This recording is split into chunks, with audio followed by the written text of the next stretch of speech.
আজকে আমাদের বাড়িতে সকাল সকাল এসেছিল আমার বাবা আর আমার দাদার ছেলে অভিক। আমার মা গেছিল ঘুরতে দীঘা, পুরী, মায়াপুর। সেখান থেকে না কিছু জিনিস নিয়ে এসছে, এই গুপি ড্রেসটাও মেয়ের জন্য নিয়ে এসেছিল, সেটাই দেওয়ার জন্য বাবা আজকে সকাল সকাল চলে এসছে। আর আমাদের না সকালের রান্নাও কমপ্লিট।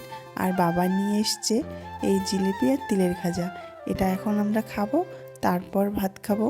আজকে আমাদের রান্না হয়েছিল সকালে সিদ্ধ ভাত, মিক্সড ভাজা আর ডিম ভাজা। এখানে দেখো দাদুকে পেয়ে দুই নাতি নাতনি কি করছে। আর এই যে সকালের খাবার আমাদের রেডি।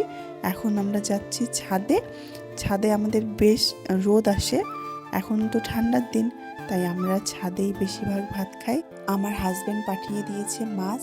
আমাদের না বাজারে যাওয়ার লোক নেই, বাড়িতে তো আমার শাশুড়ি মা আর আমি থাকি, কে বাজার যাবে, তাই সব কিছু আমার হাজব্যান্ড ঠিক করে দিয়েছে।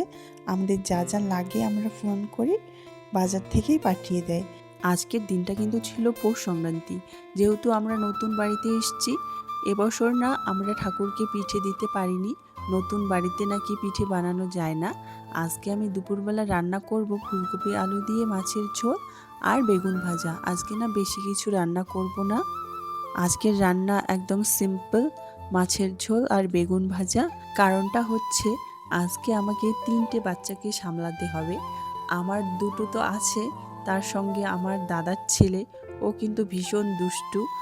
আমি অর্ধেক রান্না করে কিন্তু চলে এসেছিলাম বাইরে।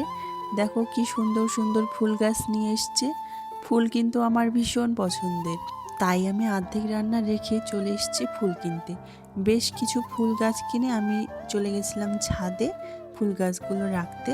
তারপর আবার চলে এসেছি রান্নাঘরে। আমার রান্না করার সময় না আমার মেয়ে সব সময় কোলে উঠতে চায় আর বলে, মা দেখি তুমি কি রান্না করো। দুপুরের রান্না আমার কমপ্লিট। এখানে দেখো খাবার রেডি করছি আমার মেয়ের জন্য আর বাবুর জন্য। তো ওদের দুজনকে আগে খাওয়াবো, তারপর আমি খাবো, বাবাকেও খেতে দেব, তারপর ওদের দুজনকে খাওয়াবো। তো আমি দেখো এখানে ভাত রেডি করেছি। এখন আবারও যাচ্ছি ছাদে খেতে। আমরা না ঠান্ডার দিনে বেশিরভাগ সময়ে ছাদেই খাই, বেশ রোদ আসে আর ঘরটা আমাদের ভীষণই ঠান্ডা। কিছুদিন আগেই না মাম্মাকে এই প্লে হাউসটা কিনে দিয়েছিলাম। দেখো কি সুন্দর ওরা 3 ভাই বোনে এখানে খেলছে। আজকের দিনটা আমাদের এভাবেই কাটলো। বিকেলে বাবুকে আর মাম্মাকে নিয়ে স্কুটিতে একটু ঘুরিয়েছিলাম।